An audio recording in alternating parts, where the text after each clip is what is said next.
okay? I got involved in this late last year, in late October, early November, and I got asked by the state party to run for Congress. And I really wasn't sure about it. I'd never had any inclination in my mind to run for Congress, run for any public office. And so I asked a lot of people about what I ought to do, okay? And to the last one, they all said, you know what, you ought to do it. Number one, because you're going to grow as a person. Number two, because you're going to meet a lot of really good people out there. But more importantly, because you're going to get to stand up for the things you believe in.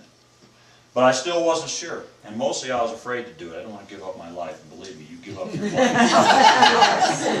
You know, and we ought to have a lot of respect for the people who run for these offices for us, because, you know, you give up a whole lot to do this, and you don't get a whole lot in return necessarily.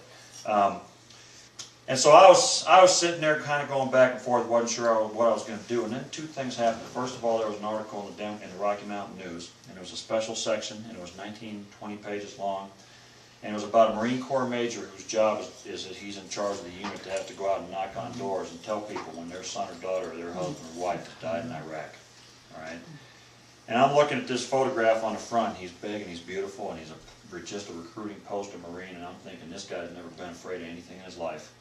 And I opened it, I started reading the story, and it's talking about how every time he goes to knock on the door, he's afraid to do it.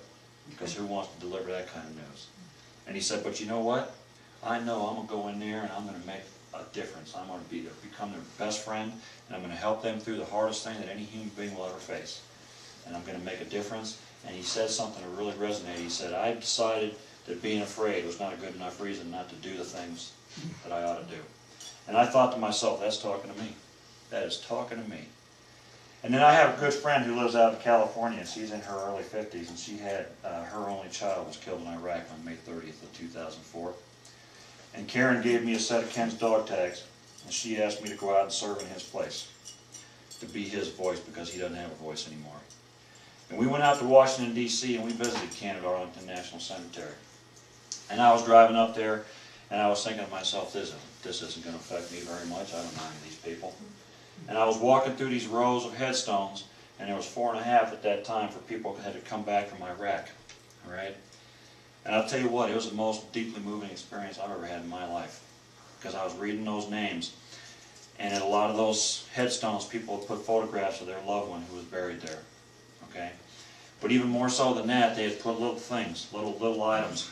And there was like one had a little coin that said, good for one hug. And one of them was a little stone that had painted on it, hand painted on it, I miss you. And some of these headstones had 20 or 30 or even 40 of these items around them. And it hit me just in a flash at this one moment. I thought, you know what, nobody comes in here and just dumps 30 or 40 things down here. Each one of these items is one person and one visit coming up here trying to make sense of a broken heart, trying to figure out why their loved one is lying under a stone and what's the reason for it. And I had a moment of clarity, and I thought to myself, I'd like to go across the Potomac River, I'd like to go up into Congress, and I'd like to go into Washington, and I'd like to get every single one of them, Democrats and Republicans alike, and bring them over here and make them read the names out loud. Because they have to understand that the decisions they make up there have real-life influence, real-life impact on the lives of real human beings out here in America. And I'm not just talking about Iraq. I'm talking about Katrina and 1,000 people dead because the government didn't care enough to do its job. I'm talking about, you know, all these parents that don't know how they're going to send their kids to college. I'm talking about senior citizens who can't afford to buy their medication. I'm talking about all the different things that are wrong in this country that we have to fix, okay? And all those people up in Washington, D.C. bickering back and forth about all these childish things that we keep hearing about. And doggone it, somebody needs to go up there and be an adult and clean this up and put it back on the right track. And so that's why I'm running for Congress, okay? You go ask my opponent why he's running, because I'd sure like to know. In 8 years in Congress, I've never heard him say, except that he's got this crusade on immigration that he doesn't seem to have any answers to. But that's why I'm running, and that's why it's so important, and that's why when we ask you all to go out and knock on doors and put checks in envelopes and everything else, that's why it's important that you do all those things, that you go out and that you make a difference. Because I guarantee you, you can make a difference. I guarantee it, because I know I do. I know I make a difference in the lives of those kids I coach down in Douglas County. And I know I make a difference in the lives of people I talk to on the campaign trail. And every single one of you has the ability and the power within you to be a hero. All right? Don't look at me and think I'm the answer to your prayers. You go look in the mirror.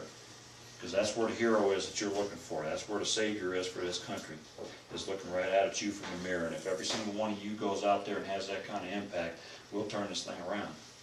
And I'll go up to Washington, D.C., and I will be your congressman, and I will come back here all the time, and I will talk to you and tell you what I'm doing and why, and I will listen to you, and for the first time in the history of Congressional District 6, you will have a voice in Washington, D.C.